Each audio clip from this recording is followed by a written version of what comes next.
ವಿಶ್ವಂಬರದ್ದು ಶ್ರೀ ಚೈತನ್ಯ ಮಹಾಪ್ರಭು ಕಿ ಜಯ. ಜಗನ್ನಾಥ ರಥಯಾತ್ರೆಯಲ್ಲಿ ಚೈತನ್ಯರ ಸಂಕೀರ್ತನ. ಹಿಂದಿನ ಅಧ್ಯಾಯದಲ್ಲಿ ಈಗಾಗಲೇ ತಿಳಿಸಿರುವಂತೆ ಜಗನ್ನಾಥ ದೇವರ ರಥೋತ್ಸವಕ್ಕೆ ಮೊದಲು ದೇವರ ವಿಗ್ರಹಕ್ಕೆ ಅಭಿಷೇಕ ಮಾಡುವ ಸ್ನಾನಯಾತ್ರಾ ಎಂಬ ಉತ್ಸವವು ನಡೆಯುತ್ತದೆ. ಇದಾದ ನಂತರ ವಿಗ್ರಹಗಳಿಗೆ ಹೊಸದಾಗಿ ಬಣ್ಣ ಹಚ್ಚುವ ಪ್ರಕ್ರಿಯೆ, ಇದನ್ನು ಅಂಗರಾಗ ಎಂದೂ ಕರೆಯುತ್ತಾರೆ. ರಥೋತ್ಸವಕ್ಕೆ ಮೊದಲು ಜರುಗುವ ಈ ಅಂಗರಾಗದಿಂದಾಗಿ ಭಕ್ತರಿಗೆ ಜಗನ್ನಾಥ ದೇವರ ದರ್ಶನವು 15 ದಿನಗಳ ಕಾಲ ಇಲ್ಲವಾಗುತ್ತದೆ. ಆ 15 ದಿನಗಳ ಅವಧಿಯನ್ನು ಅನವಸರ ಅಥವಾ ನಿಭೃತ ಎಂದು ಕರೆಯಲಾಗುತ್ತದೆ. ಜಗನ್ನಾಥನ ಭಕ್ತರ ಪಾಲಿಗೆ ಇದು ಸಹಿಸಲಸಾಧ್ಯವಾದ ದುಃಖದ ಕಾಲ. ಆದರೆ ರಥಯಾತ್ರೆಯ 1 ದಿನ ಮುಂಚೆ ಆಚರಿಸಲಾಗುವ ನೇತ್ರೋತ್ಸವದ ದಿನ ಜಗನ್ನಾಥ ದೇವರ ಮರುದರ್ಶನ ಆಗುವುದರಿಂದ ಅದು ಭಕ್ತರಿಗೆ ಸ್ವರ್ಗವೇ ಕೈಗೆ ಎಟುಕುವಂತಹ ಅನುಭವ. ಜಗನ್ನಾಥನ ನೇತ್ರೋತ್ಸವವು ಭಕ್ತರ ಜೀವವೂ ಹೌದು, ಪ್ರಾಣವೂ ಹೌದು. ಚೈತನ್ಯ ಮಹಾಪ್ರಭುಗಳು ನೇತ್ರೋತ್ಸವದ ದಿನ ಎಲ್ಲ ಭಕ್ತರನ್ನು ಕೂಡಿಕೊಂಡು ಜಗನ್ನಾಥನ ದರ್ಶನಕ್ಕೆ ಮುಂದಾದರು. ಮಹಾಪ್ರಭುಗಳ ಮುಂದೆ ಇದ್ದ ಕಾಶೀಶ್ವರರು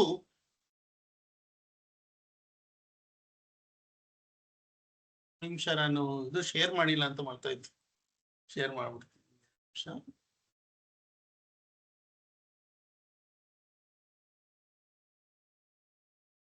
ಎಲ್ಲರೂ ಕಾಣಿಸ್ತಿದೆ ಅನ್ಸುತ್ತೆ ಈಗ. ಮಹಾಪ್ರಭುಗಳ ಮುಂದೆ ಇದ್ದ ಕಾಶೀಶ್ವರರು ಜನಜಂಗುಳಿಯಿಂದ ಮಹಾಪ್ರಭುಗಳನ್ನು ರಕ್ಷಿಸಲು ಸನ್ನದ್ಧರಾಗಿದ್ದರು. ಮಹಾಪ್ರಭುಗಳ ಆಪ್ತ ಸೇವಕ ಗೋವಿಂದನು ನೀರು ತುಂಬಿದ ಗಡಿಗೆಯನ್ನು ಕೈಯಲ್ಲಿ ಹಿಡಿದು ಮಹಾಪ್ರಭುಗಳನ್ನು ಹಿಂಬಾಲಿಸುತ್ತಿದ್ದ.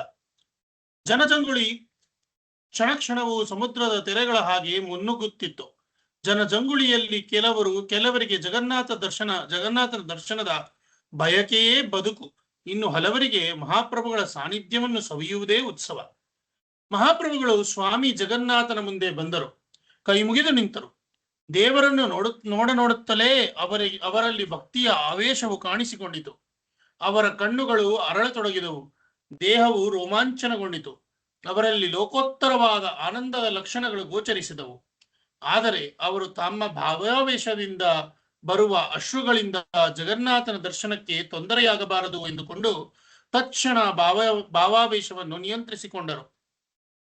ಹೀಗೆ ಮಹಾಪ್ರಭುಗಳು ಬಹುಕಾಲ ಜಗನ್ನಾಥನ ದರ್ಶನ ಮಾಡಿದ ಬಳಿಕ ಭಕ್ತರ ಮುಂದೆ ಬಂದರು. ಚೈತನ್ಯ ಮಹಾಪ್ರಭುಗಳ ಕೈಗಳನ್ನು ಹಿಡಿದು ಮಹಾಪ್ರಭುಗಳನ್ನು ಭೋಜನಕ್ಕೆ ಕರೆದೊಯ್ದರು. ನೇತ್ರೋತ್ಸವದ ಆಚರಣೆಯ ಮರುದಿನ ಜಗನ್ನಾಥ ದೇವರ ರಥೋತ್ಸವವು ಜರುಗುವುದು ರೂಢಿ. ರಥೋತ್ಸವದ ಮೊದಲು ಪಾಂಡು ವಿಜಯ ಎನ್ನುವ ಶಾಸ್ತ್ರವಿಧಿಯೂ ನಡೆಯಬೇಕು. ಜಗನ್ನಾಥ ದೇವಾಲಯದ ದಕ್ಷಿಣ ಭಾಗದಲ್ಲಿ ಶ್ವೇತಗಂಗಾ ಎಂಬ ದೊಡ್ಡ ಸರೋವರವಿದೆ. ಆ ಸರೋವರದಿಂದ ತುಸು ದೂರದಲ್ಲಿ ಸಾರ್ವಭೌಮ ಭಟ್ಟಾಚಾರ್ಯರ ಮನೆಯಿಂದ ಕೂಗಳತೆಯ ದೂರದಲ್ಲೇ ಚೈತನ್ಯ ಮಹಾಪ್ರಭುಗಳ ನಿವಾಸ. ರಥಯಾತ್ರೆಯ ದಿನ ಚೈತನ್ಯ ಮಹಾಪ್ರಭುಗಳು ಬೆಳಗ್ಗೆ ಬೇಗನೆ ಎದ್ದರು. ಶ್ವೇತಗಂಗಾ ಸರೋವರದ ಆಚೆ ಸ್ನಾನಕ್ಕೆ ನಡೆದರು. ಅವರ ಎಲ್ಲ ಸಂಗಾತಿಗಳು ಅವರನ್ನು ಅನುಸರಿಸಿದರು. ಮಹಾಪ್ರಭುಗಳು ಎಲ್ಲರ ಜೊತೆಗೂಡಿ ಶ್ರೀಕೃಷ್ಣನ ಸ್ತುತಿಗೈಯುತ್ತಾ ಸರೋವರದಲ್ಲಿ ಸ್ನಾನ ಮುಗಿಸಿದರು. ಮೇಲೆದ್ದು ಜಗನ್ನಾಥ ದೇವಸ್ಥಾನದೊಳಗೆ ಪ್ರವೇಶಿಸಲು ಮುಂದಾದರು. ಗಜಪತಿ ಪ್ರತಾಪರುದ್ರ ಮಹಾರಾಜನು ಆಗಲೇ ದೇವಸ್ಥಾನದೊಳಗೆ ಬಂದು ನಿಂತಿದ್ದ. ಮಹಾಪ್ರಭುಗಳನ್ನು ಕಾಣುತ್ತಲೇ ಪರಮಭಕ್ತಿಯಿಂದ ನಮಸ್ಕರಿಸಿ ಬದಿಗೆ ಸರಿದು ನಿಂತು ಮಹಾಪ್ರಭುಗಳಿಗೆ ಮತ್ತು ಅವರ ಅನುಯಾಯಿಗಳಿಗೆ ಪಾಂಡು ವಿಜಯದ ಆಚರಣೆಯನ್ನು ಹತ್ತಿರದಿಂದ ನೋಡಲು ಅನುವು ಮಾಡಿಕೊಟ್ಟ. ಜಗನ್ನಾಥ, ಬಲದೇವ ಮತ್ತು ಸುಭದ್ರಾದೇವಿಯವರ ವಿಗ್ರಹಗಳನ್ನು ರಥಗಳ ಬಳಿ ಕರೆದೊಯ್ಯುವ ಪ್ರಕ್ರಿಯೆಯು ಪ್ರಾರಂಭವಾಯಿತು. ಆಗ ಸಬರ ಸಮುದಾಯದ ದೃಢಕಾಯವುಳ್ಳ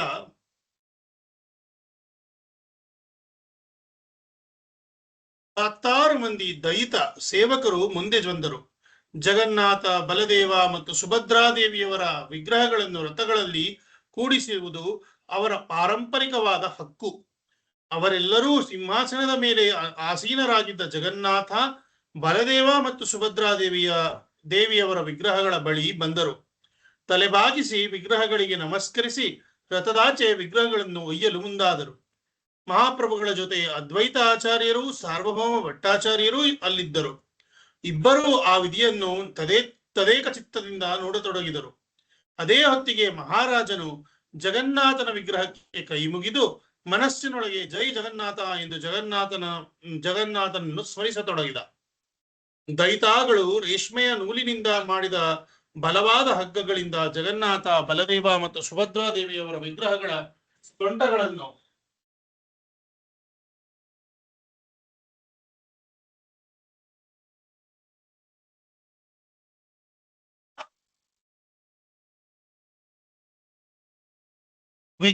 ಸೊಂಟಗಳನ್ನು ಬಲವಾಗಿ ಸುತ್ತಿದರು. ಆ ಹಗ್ಗಗಳನ್ನು ಎರಡೂ ಕಡೆಗಳಿಂದ ಹಿಡಿದು ವಿಗ್ರಹಗಳನ್ನು ಎತ್ತಿ ಮುಂದೊಯ್ಯಲು ಮುಂದಾದರು. ವಿಗ್ರಹಗಳನ್ನು ಕೂಡಿಸಿದ್ದ ಸಿಂಹಾಸನದ ಮುಂದಿನ ದಾರಿಯಲ್ಲಿ ಹತ್ತಿಯಿಂದ ತಯಾರಿಸಿದ ತುಲಿ ಉಬ್ಬಿದ ದಿಂಬುಗಳನ್ನು ಹಾಸಲಾಗಿತ್ತು. ದೈತಾಗಳು ವಿಗ್ರಹಗಳನ್ನು ಒಂದು ದಿಂಬಿನಿಂದ ಇನ್ನೊಂದು ದಿಂಬಿಗೆ ದಾಟಿಸಿದರು. ವಿಗ್ರಹಗಳನ್ನು ಮುಂದೆ ಮುಂದೆ ಕೊಂಡೊಯ್ದರು. ಅಷ್ಟರಲ್ಲಿ ಚಿನ್ನದ ಹಿಡಿಯುಳ್ಳ ಪೊರಕೆಯನ್ನು ಕೈಯಲ್ಲಿ ಹಿಡಿದು ಪ್ರತಾಪರುದ್ರ ಮಹಾರಾಜನು ಮುಂದೆ ಬಂದ. ಆ ಪೊರಕೆಯಿಂದ ಅವನು ಜಗನ್ನಾಥನ ವಿಗ್ರಹವು ಮುಂದೆ ಸಾಗಲಿರುವ ರಸ್ತೆಯನ್ನು ಗೂಡಿಸಿದ. ಶ್ರೀಗಂಧ ಬೆರೆಸಿದ ನೀರನ್ನು ರಸ್ತೆಯ ಮೇಲೆ ಸಿಂಪಡಿಸಿದ. ಜಗನ್ನಾಥ ಸ್ವಾಮಿಗೆ ಚಾಮರ ಸೇವೆಯನ್ನೂ ಮಾಡಿದ. ತನ್ನ ಗರ್ವರಹಿತ ಸೇವೆಯಿಂದ ಮಹಾಪ್ರಭುಗಳ ಮನವನ್ನು ಸಂತೋಷಪಡಿಸಿದ. ರಥಗಳನ್ನು ಥಳಥಳಿಸುವ ಕನ್ನಡಿಗಳಿಂದ ಮತ್ತು ನೂರಾರು ಚಾಮರಗಳಿಂದ ಅಲಂಕರಿಸಲಾಗಿತ್ತು. ರಥಗಳ ಮೇಲೆ ಪರಿಶುಭ್ರವಾದ ಮೇಲ್ಕಟ್ಟು ಮತ್ತು ಮನೋಹರವಾದ ಧ್ವಜಗಳು ರಾರಾಜಿಸುತ್ತಿದ್ದವು. ರೇಷ್ಮೆ ವಸ್ತ್ರಗಳು ಮತ್ತು ವೈವಿಧ್ಯಮಯ ವರ್ಣಚಿತ್ರಗಳು ರಥಗಳಿಗೆ ಶೋಭೆಯನ್ನು ತಂದಿದ್ದವು. ಅನೇಕ ಬಗೆಯ ಗೆಜ್ಜೆಗಳು, ಹಿತ್ತಾಳೆಯ ಗಂಟೆಗಳು ಮತ್ತು ಜಾಗಟೆಗಳು ರಥಗಳಲ್ಲಿ ಇದ್ದವು. ರಥಗಳು ಚಲಿಸುವ ಸಮಯದಲ್ಲಿ ಅವು ಮಧುರ ನಾದವನ್ನು ಉಂಟು ಮಾಡಲು ಕಾಯುತ್ತಿದ್ದವು. ಪುರಿ ರಥಯಾತ್ರೆಗೆ ಒಟ್ಟು 3 ರಥಗಳು ಬೇಕು. ಭಗವಾನ್ ಜಗನ್ನಾಥನಿಗೆ ಒಂದು ರಥ, ಅವನ ಸಹೋದರ ಬಲದೇವನಿಗೆ ಇನ್ನೊಂದು ರಥ ಮತ್ತು ಅವರೀರ್ವರ ಸಹೋದರಿ ಸುಭದ್ರಾದೇವಿಗೆ ಮತ್ತೊಂದು ರಥ. ಈ ರಥಗಳನ್ನು ಗೌಡರು ಎಂಬ ಜನಾಂಗದವರು ಎಳೆಯುವುದು ಪದ್ಧತಿ. ಅವರಿಗೆ ರಥಗಳನ್ನು ಎಳೆಯುವುದರಲ್ಲಿ ಅಪರೂಪದ ಕೌಶಲ್ಯವಿದೆ. ರಥಗಳನ್ನು ಎಳೆಯುವುದೆಂದರೆ ಅವರಿಗೆ ಅತೀವ ಸಂತೋಷ. ಈ 3 ರಥಗಳು ಕೆಲವು ಬಾರಿ ವೇಗವಾಗಿ, ಇನ್ನು ಕೆಲವು ಬಾರಿ ನಿಧಾನವಾಗಿ ಚಲಿಸುತ್ತವೆ. ಕೆಲವು ಬಾರಿ ಏನೇ ಮಾಡಿದರೂ ಈ ರಥಗಳು ಮುಂದೆ ಹೋಗದೇ ನಿಲ್ಲುತ್ತದೆ. ಇದರಿಂದ ನಾವು ತಿಳಿದುಕೊಳ್ಳಬೇಕಾದದ್ದೇನೆಂದರೆ, ಈ ದಿವ್ಯ ರಥಗಳು ಚಲಿಸುವುದು ಭಗವಂತನ ಇಚ್ಛೆಯಿಂದಲೇ ಹೊರತು ಜನರ ಸಾಮರ್ಥ್ಯದಿಂದಲ್ಲ. ರಥೋತ್ಸವವು ಪ್ರಾರಂಭವಾದೊಡನೆ 3 ರಥಗಳು ಚಲಿಸುತ್ತಾ ಮುಂದೆ ಬಂದವು. ಅವು ಕೆಲವು ಕಡೆ ನಿಂತವು, ಕೆಲವು ಕಡೆ ನಿಲ್ಲದೆಯೂ ಮುಂದುವರೆದವು. 3 ರಥಗಳ ಮುಂದೆ 4 ಸಂಕೀರ್ತನೆಯ ತಂಡಗಳಿದ್ದವು. ಆ 4 ತಂಡಗಳ ಸದಸ್ಯರ ಒಟ್ಟು ಸಂಖ್ಯೆ 32 ಆಗಿತ್ತು. ಪ್ರತಿ ತಂಡದಲ್ಲಿ 2 ಮೃದಂಗವಾದಕರೂ ಸಹ ಇದ್ದರು. ಮಹಾಪ್ರಭುಗಳು ಈ 4 ತಂಡಗಳಿಗೆ ಶ್ರೀಗಂಧದ ಚೂರ್ಣವನ್ನು ನೀಡಿದರು. ಪುಷ್ಪಹಾರಗಳನ್ನು ಒಪ್ಪಿಸಿ ಎಲ್ಲರೂ ಸಂಭ್ರಮಿಸುವಂತೆ ಮಾಡಿದರು. ಮಹಾಪ್ರಭುಗಳು ಆಮೇಲೆ ಆ ತಂಡಗಳಿಗೆ ಒಬ್ಬೊಬ್ಬ ನೃತ್ಯಗಾರನನ್ನು ನೇಮಿಸಿದರು. ಆ ನರ್ತಕ ಸ್ಥಾನದ ಗೌರವವು ನಿತ್ಯಾನಂದ ಪ್ರಭು, ಅದ್ವೈತ ಆಚಾರ್ಯ, ಹರಿದಾಸ ಠಾಕುರ ಮತ್ತು ವಕ್ರೇಶ್ವರ ಪಂಡಿತರಿಗೆ ದೊರಕಿತು. ನಂತರ ಮಹಾಪ್ರಭುಗಳು ಈ 4 ತಂಡಗಳಿಗೆ ಮುಖ್ಯ ಗಾಯಕರನ್ನು ನೇಮಿಸಿದರು. ಅವರೆಂದರೆ ಸ್ವರೂಪ ದಾಮೋದರ, ಶ್ರೀವಾಸ ಠಾಕುರ, ಮುಕುಂದದತ್ತ ಮತ್ತು ಗೋವಿಂದ ಘೋಷ. ಮುಖ್ಯ ಗಾಯಕರನ್ನು ಹಿಂಬಾಲಿಸಿ ಹಾಡಲು ಪ್ರತಿ ತಂಡದಲ್ಲೂ 5 ಜನ ಸಹಾಯಕ ಗಾಯಕರನ್ನು ನೀಡಲಾಯಿತು. ಅದೇ ಹೊತ್ತಿಗೆ ಕುಲೀನ ಗ್ರಾಮ ಎಂಬ ಹಳ್ಳಿಯಿಂದ ಒಂದು ಸಂಕೀರ್ತನ ಗೋಷ್ಠಿ ಬಂತು. ಶಾಂತಿಪುರ ಗ್ರಾಮದಿಂದ ಆಗಲೇ ಇನ್ನೊಂದು ತಂಡ ಬಂದಿತ್ತು. ಖಂಡ ಎಂಬ ಊರಿನ ಮಂದಿ ತಾವೇ ಮುಂದೆ ನಿಂತು ಒಂದು ತಂಡವನ್ನು ರಚಿಸಿಕೊಂಡಿದ್ದರು.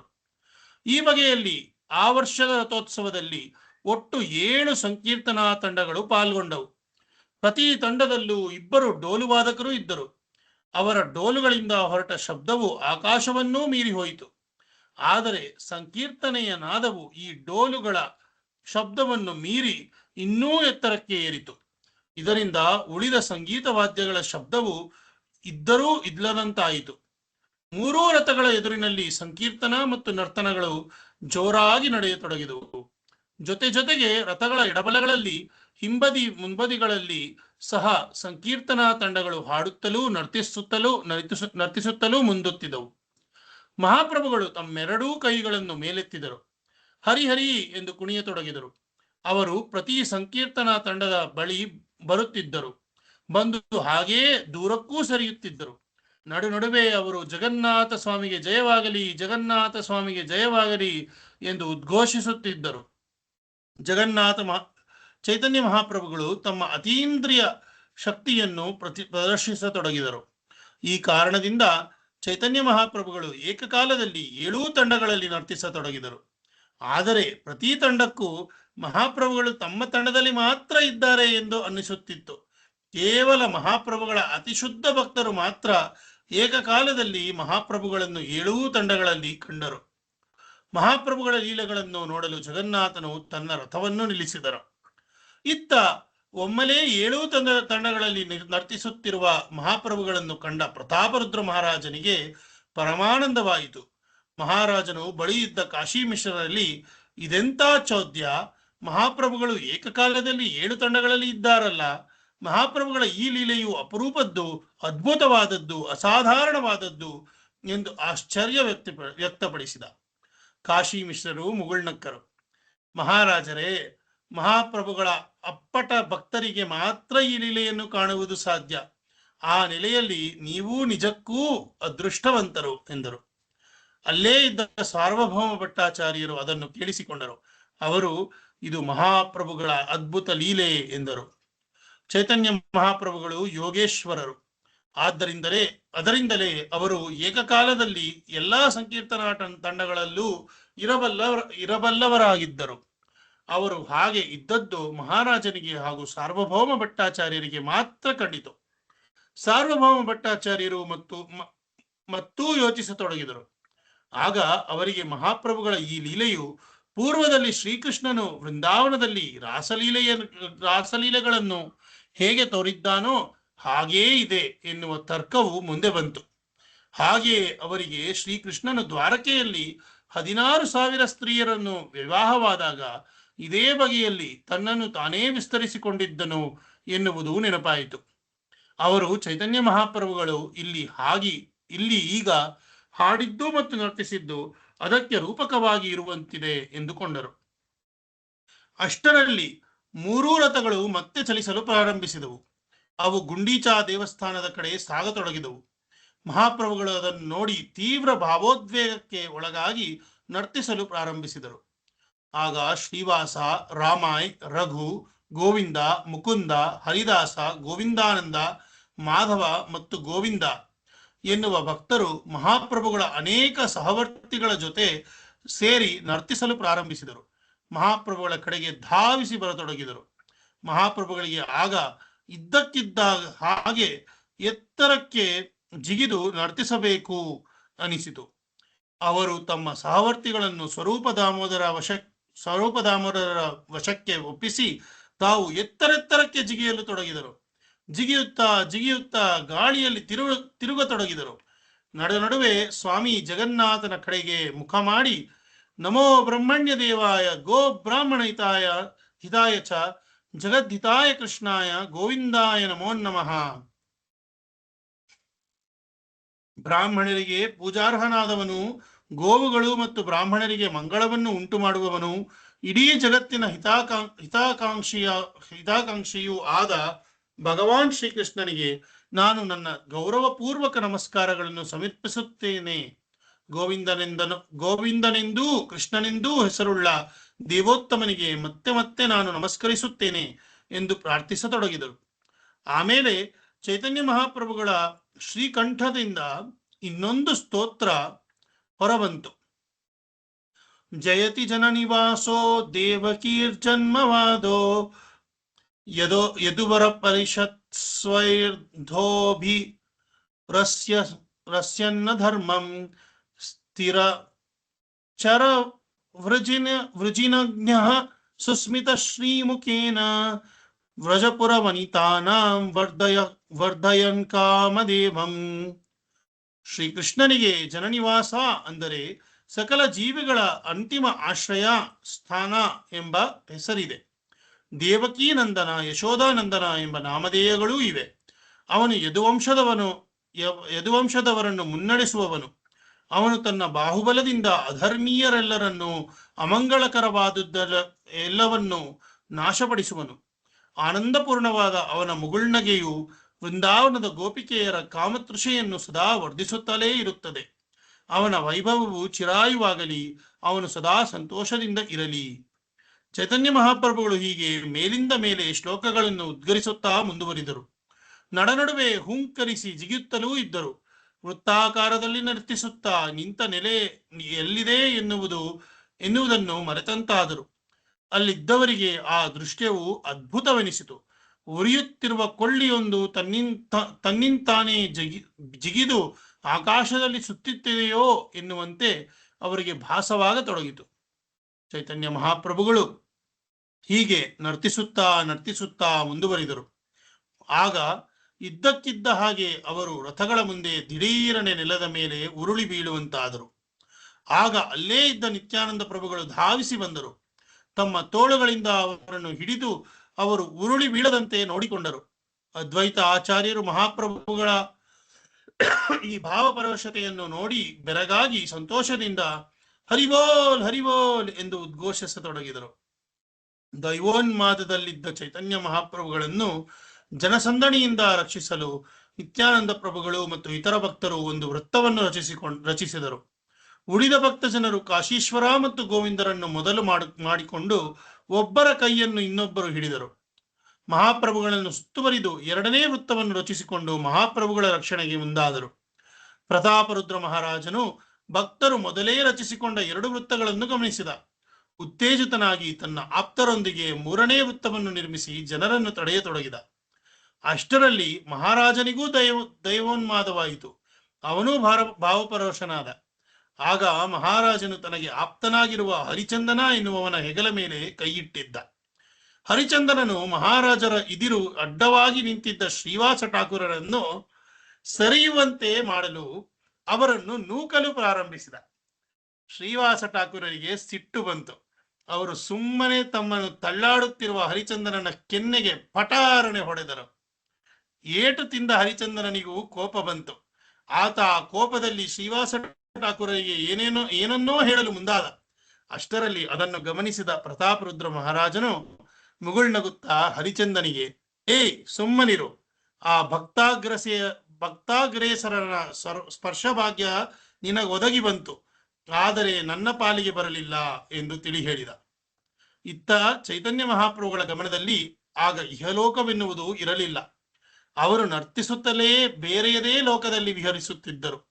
ಸುತ್ತಲೂ ಇದ್ದ ಜನರು ಚಪ್ಪಾಳೆ ಬಡಿದು ಸಂತೋಷ ವ್ಯಕ್ತಪಡಿಸಿದರು.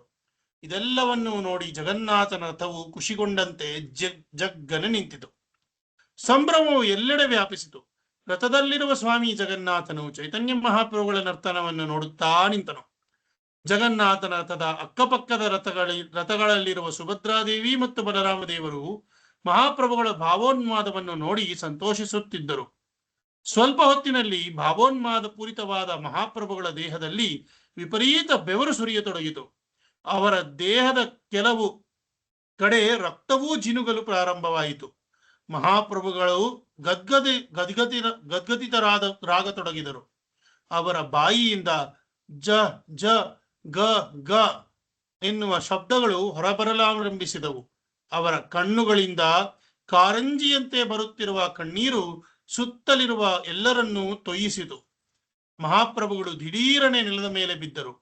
ಸ್ವಲ್ಪ ಹೊತ್ತು ಅಲ್ಲೇ ಉರುಳಾಡಿ ಬಳಿಕ ಪ್ರಾಣ ಹೋದವರಂತೆ ನಿಶ್ಚೇಷ್ಟಿತರಾದರು. ತುಸೊತ್ತಿನಲ್ಲೇ ಮತ್ತೆ ಎಚ್ಚೆತ್ತುಕೊಂಡು ಮೇಲೆದ್ದು ನೃತ್ಯಕ್ಕೆ ಮುಂದಾದರು. ಒಂದೆರಡು ಗಳಿಗೆಯಲ್ಲಿ ಚೈತನ್ಯ ಮಹಾಪ್ರಭುಗಳ ದೈವೋನ್ಮಾದವು ನಿಧಾನವಾಗಿ ಕಡಿಮೆಯಾಯಿತು. ಅವರ ಮನಸ್ಸು ಪರವಶತೆಯ ಪ್ರೇಮ ವಲಯದಾಚೆ ಹೊರಳುತ್ತಾ ಹೋಯಿತು. ಅವರು ಸ್ವರೂಪ ದಾಮೋದರನನ್ನು ಬಡಿಗೆರೆದು, ನೀವು ನನ್ನ ಮನಸ್ಸನ್ನು ಅರಿತವರಿದ್ದೀರಿ, ಆದ್ದರಿಂದ ನೀವು ನನಗಾಗಿ ಒಂದು ಹಾಡನ್ನು ಹಾಡಬೇಕು ಎಂದು ಆದೇಶಿಸಿದರು. ಸ್ವರೂಪ ದಾಮೋದರರು ಮುಗುಳ್ನಕ್ಕರು, ತಲೆ ಎತ್ತಿ ಹಾಡಿದರು. ಸೇ ಅತಪರಾಣ ನಾಥಪಾಯಿನೋ ಯಾಹಲಾಗಿ ಮದನ ದಹನೆ ಜುರಿಗೇನೋ. ನನ್ನ ಪ್ರಾಣನಾಥನು ನನಗೆ ಈಗ ಸಿಕ್ಕಿದ, ಅವನಿಲ್ಲದಿದ್ದಾಗ ಮನ್ಮಥನು ನನ್ನನ್ನು ದಹಿಸಿದ. ಆಗ ನಾನು ಸವೆದು ಹೋಗುತ್ತಲಿದ್ದೆ. ಸ್ವರೂಪ ದಾಮೋದರರು ಆ ಪಲ್ಲವಿಯನ್ನು ಮತ್ತೆ ಮತ್ತೆ ರಾಗಬದ್ಧವಾಗಿ ಉಚ್ಚಸ್ವರದಲ್ಲಿ ಹಾಡಿದರು. ಅದನ್ನು ಕೇಳಿದ ಚೈತನ್ಯ ಮಹಾಪ್ರಭುಗಳು ಸಂತೋಷದಿಂದ ಲಯಬದ್ಧವಾಗಿ ನರ್ತಿಸಲು ಪ್ರಾರಂಭಿಸಿದರು.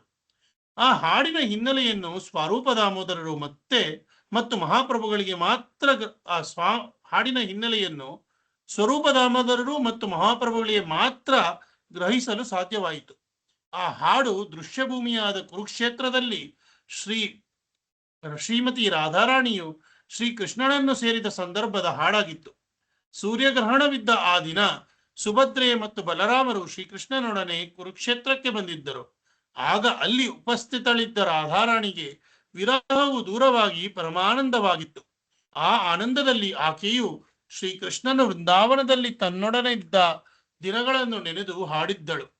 ಆ ವಿಷಯವು ಸ್ವರೂಪ ದಾಮೋದರರ ಈ ಹಾಡಿನಲ್ಲಿದೆ ಎನ್ನುವುದು ಸ್ವರೂಪ ದಾಮೋದರಿಗೆ ಮತ್ತು ಮಹಾಪ್ರಭುಗಳಿಗೆ ಮಾತ್ರ ತಿಳಿದಿತ್ತು. ಅಷ್ಟರಲ್ಲಿ ರಥಗಳು ಮತ್ತೆ ಮುಂದೊತ್ತಲು ಪ್ರಾರಂಭವಾದವು. ತತ್ಕ್ಷಣ ಚೈತನ್ಯ ಮಹಾಪ್ರಭುಗಳು ತಮ್ಮ ಕಣ್ಣುಗಳು ಮತ್ತು ಮನಸ್ಸನ್ನು ಜಗನ್ನಾಥನಿಗೆ ಅರ್ಪಿಸಿದರು. ಎರಡೂ ಕೈಗಳನ್ನು ಭಾವಪೂರ್ಣವಾಗಿ ತಿರುವುತ್ತಾ ಸಂಕೀರ್ತನೆಗೆ ತಕ್ಕುದಾಗಿ ಹೆಜ್ಜೆಗಳನ್ನು ಹಾಕತೊಡಗಿದರು. ಇದ್ದಕ್ಕಿದ್ದ ಹಾಗೆ ಚೈತನ್ಯ ಮಹಾಪ್ರಭುಗಳ ಬಾಯಿಯಿಂದ ಅಪರೂಪದ ಶ್ಲೋಕವೊಂದು ಹೊರಬಂತು. ಯಃ ಕೌಮಾರ ಹರಹಸ್ಸಯೇವ ಹಿ ವರಸ್ತಾಯೇವ ಚೈತ್ರ ಕ್ಷಪಾಸ್ ತೇಚೋನ್ಮೀಲಿತ ಮಾಲತೀ ಸುರಭಯಃ ಪ್ರೌಢಾಃ ಕದಂಬಾನಿಲಃ ಸಾ ಚೈವಾಸ್ಮಿ ತಾಪಿ ತತ್ರ ಸುರತ ವ್ಯಾಪಾರ ಲೀಲಾ ವಿಧೌ ರೇವಾರೋದಸಿ ವೇತಸೀತರುತಲೆ ಚೇತಃ ಸಮುತ್ಕಂಠತೆ. ನನ್ನ ತಾರುಣ್ಯದಲ್ಲಿ ನನ್ನ ಮನಸ್ಸನ್ನು ಅಪಹರಿಸಿದ ವ್ಯಕ್ತಿಯು ಪುನಃ ಈಗ ನನ್ನ ಸ್ವಾಮಿಯಾಗಿ ಬಂದಿದ್ದಾನೆ. ಆ ದಿನಗಳಲ್ಲಿ ಇದ್ದ ಚೈತ್ರ ಮಾಸದ ಅದೇ ಬೆಳದಿಂಗಳಿನ ರಾತ್ರಿಗಳು ಈಗ ನನ್ನವೇ ಆಗಿವೆ. ಆಗ ಅಲ್ಲಿ ಇದ್ದ ಮಾಲತಿ ಪುಷ್ಪಗಳ ಸೌರಭವು ಈಗಲೂ ನನಗೆ ದೊರಕುತ್ತಿವೆ. ಕದಂಬ ವೃಕ್ಷಗಳ ವನದಿಂದ ಬೀಸುವ ಸವಿ ಮಂದಾನಿಲವು ನಾನಿದ್ದಲ್ಲಿಗೆ ಈಗ ಬರುತ್ತಿದೆ. ನಮ್ಮ ಆಪ್ತ ಒಡನಾಟದಲ್ಲಿ ನಾನು ಅವನ ಅದೇ ಇನಿಯೇ ಆಗಿದ್ದರೂ ನನ್ನ ಮನಸ್ಸು ಇಲ್ಲಿ ಯಾಕೋ ಸುಖಪಡುತ್ತಿಲ್ಲ. ದೇವಾ, ನನಗೆ ರೇವಾ ನದಿ ತಟದಲ್ಲಿನ ವೇತಸಿ ಮರದಡಿಯ ಸ್ಥಳಕ್ಕೆ ಹೋಗಲು ಎಲ್ಲಿಲ್ಲದ ಕಾತರ ಕಾಡುತ್ತಿದೆ. ಮಹಾಪ್ರಭುಗಳು ಆ ಶ್ಲೋಕವನ್ನು ಮತ್ತೆ ಮತ್ತೆ ಹೇಳುತ್ತಲೇ ಹೋದರು. ಅಲ್ಲಿ ಸೇರಿದ್ದ ಭಕ್ತ ಸಮೂಹಕ್ಕೆ ಅದು ಯಾಕೆ ಎಂದು ಅರ್ಥವಾಗಲಿಲ್ಲ. ಆದರೆ ಸ್ವರೂಪ ದಾಮೋದರರಿಗೆ ಮಾತ್ರ ಅದು ಅರ್ಥವಾಯಿತು. ಆ ಶ್ಲೋಕದ ಹಿನ್ನೆಲೆಯೂ ಅವರ ಮನಸ್ಸಿನಲ್ಲಿ ಪಡಿಮೂಡಿತು. ಅದು ಕುರುಕ್ಷೇತ್ರದಲ್ಲಿ ಗೋಪಿಕೆಯರು ಶ್ರೀಕೃಷ್ಣನನ್ನು ನೋಡಿ ಆನಂದಿಸಿದ ಸನ್ನಿವೇಶವಾಗಿತ್ತು. ರಥಾರೂಢನಾಗಿದ್ದ ಜಗನ್ನಾಥ ಸ್ವಾಮಿಯನ್ನು ನೋಡುತ್ತಿದ್ದಂತೆ ಚೈತನ್ಯ ಮಹಾಪ್ರಭುಗಳಿಗೆ ಕುರುಕ್ಷೇತ್ರದ ಆ ಸನ್ನಿವೇಶವು ನೆನಪಾಯಿತು. ಅವರಿಗೆ ತಾವು ರಾಧಾರಾಣಿ ಎಂದು ಅನಿಸತೊಡಗಿತು. ಅವರು ಮನಸ್ಸಿನಲ್ಲಿ ರಾಧಾರಾಣಿಯ ಮತ್ತು ಶ್ರೀಕೃಷ್ಣನ ಬದುಕಿನ ಪ್ರಾರಂಭದ ದಿನಗಳು ತಮ್ಮವೇ ಎಂಬಂತೆ ಭಾಸವಾಗತೊಡಗಿತು. ಚೈತನ್ಯ ಮಹಾಪ್ರಭುಗಳ ಮನಸ್ಸಿನಲ್ಲಿ ಆಗ ರಾಧಾರಾಣಿಯು ಪ್ರವೇಶಿಸಿದ್ದಳು. ಆ ನೆಲೆಯಲ್ಲಿ ಮಹಾಪ್ರಭುಗಳ ಮನೋಪಟಲದಲ್ಲಿ ರಾಧಾರಾಣಿಯ ಅನೇಕ ಭಾವನೆಗಳು ಒಡಮೂಡಿದವು. ನೀನು ಅದೇ ಶ್ರೀಕೃಷ್ಣ, ನಾನು ಅದೇ ರಾಧಾರಾಣಿ. ನಾವಿಬ್ಬರೂ ಮೊದಲಿನಂತೆ ಇದ್ದೇವಾದರೂ ನನ್ನ ಮನಸ್ಸು ಈಗಲೂ ವೃಂದಾವನದಾಚೆ ಸೆಳೆಯಲ್ಪಡುತ್ತಿದೆ. ನನಗೆ ನಿನ್ನ ಚರಣ ಕಮಲಗಳೊಡನೆ ವೃಂದಾವನದಲ್ಲಿ ಕಾಣಿಸಿಕೊಳ್ಳುವ ಆಸೆ ತೀವ್ರವಾಗುತ್ತಿದೆ. ಇದು ಕುರುಕ್ಷೇತ್ರ. ಇಲ್ಲಿ ಅಕ್ಷೋಹಿಣಿ ಸಂಖ್ಯೆಯ ಸೇನೆ ಇದೆ. ಆನೆಗಳು ಗೀಳಿಡುತ್ತಿವೆ, ಕುದುರೆಗಳು ಕೆನೆಯುತ್ತವೆ ಮತ್ತು ರಥಗಳು ಕಡಕಡ ಎಂದು ಶಬ್ದ ಮಾಡುತ್ತಿವೆ. ಆದರೆ ವೃಂದಾವನದಲ್ಲಿ ಹೂದೋಟಗಳದ್ದೇ ಸಾಮ್ರಾಜ್ಯ.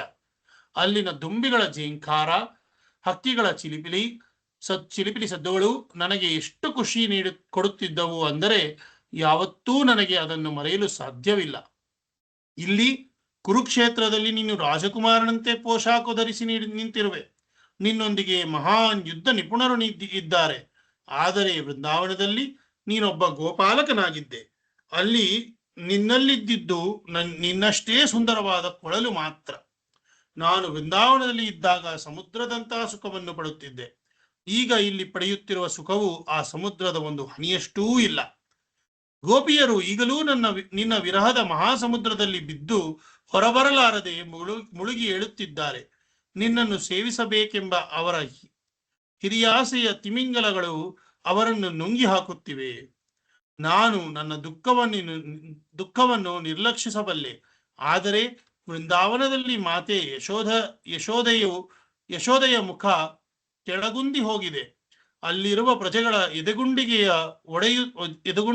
ಎದೆಗುಂಡಿಗೆಯು ಒಡೆಯುತ್ತಿದೆ. ನೀನು ಆ ಊರಿನವರನ್ನೆಲ್ಲ ಕೊಲ್ಲಬೇಕೆಂದು ಬಯಸಿದ ಹಾಗಿದೆ. ಕೃಷ್ಣ, ನೀನು ಇಷ್ಟು ಕ್ರೂರಿಯಾದದ್ದು ಯಾವಾಗ? ಪ್ರಿಯ ಕೃಷ್ಣ, ನೀನು ವೃಂದಾವನ ಧಾಮದ ಜೀವ ಹಾಗೂ ಆತ್ಮವಾಗಿರುವೆ. ವೃಂದಾವನ ಧಾಮದ ಐಶ್ವರ್ಯ ಅಂದರೆ ಬೇರೇನೂ ಅಲ್ಲ, ನೀನೇ. ನೀನು ದಯಾರ್ದ್ರ ಹೃದಯಿ. ದಯವಿಟ್ಟು ವೃಂದಾವನಕ್ಕೆ ಬಂದು ಅಲ್ಲಿನ ನಿವಾಸಿಗಳಿಗೆ ಉಸಿರು ನೀಡು. ನಾನು ನಿನ್ನ ಪಾದಕಮಲಗಳಲ್ಲಿ ತಲೆ ಇರಿಸಿದ್ದೇನೆ. ನೀನು ವೃಂದಾವನಕ್ಕೆ ಬಂದು ಮೃದುವಾದ ನಿನ್ನ ಹೆಜ್ಜೆಗಳನ್ನು ಅಲ್ಲಿನ ಹಸಿರು ಭೂಮಿಯಲ್ಲಿ ಇಟ್ಟು ಎಲ್ಲರನ್ನೂ ಸಂತೋಷಗೊಳಿಸು. ಇಂಥ ಮಾತುಗಳನ್ನು ಮಹಾಪ್ರಭುಗಳು ಕೇಳಿಸಿಕೊಂಡಂತಾದರು. ಅವರ ಮನಸ್ಸಿನಲ್ಲಿ ರಾಧಾರಾಣಿಯನ್ನು ತಾವೀಗ ಸಂತೈಸಲೇಬೇಕೆಂಬ ಭಾವ ಕಾಣಿಸಿಕೊಂಡಿತು. ಆ ಭಾವದಲ್ಲಿ ಅವರು ತತ್ಕ್ಷಣ ಶ್ರೀಕೃಷ್ಣನೇ ಆದರು. ಆಗ ತಾವು ರಾಧಾರಾಣಿಯನ್ನು ಶ್ರೀಕೃಷ್ಣನಾಗಿ ಸಂತೈಸಬೇಕು ಎಂದು ಸಂಕಲ್ಪಿಸಿಕೊಂಡರು. ಮತ್ತೆ ಮಹಾಪ್ರಭುಗಳ ಮನಸ್ಸಿನಲ್ಲಿ ಕೃಷ್ಣನ ಭಾವನೆಗಳು ಒಡಮೂಡತೊಡಗಿದವು. ಪ್ರಾಣಪ್ರಿಯೆಯಾದ ರಾಧಾರಾಣಿಯೇ, ನನ್ನ ಮಾತನ್ನು ಆಲಿಸು. ನಾನು ಸತ್ಯವನ್ನೇ ಹೇಳುತ್ತೇನೆ. ನಾನು ಇಲ್ಲಿದ್ದರೂ ನನ್ನ ಮನಸ್ಸು ವೃಂದಾವನದಲ್ಲೇ ಸದಾ ಬಯಸುತ್ತಿದೆ. ನನಗೆ ವೃಂದಾವನವನ್ನು ನೆನೆಸಿಕೊಂಡಾಗಲೆಲ್ಲ ತೀವ್ರ ದುಃಖವಾಗುತ್ತದೆ.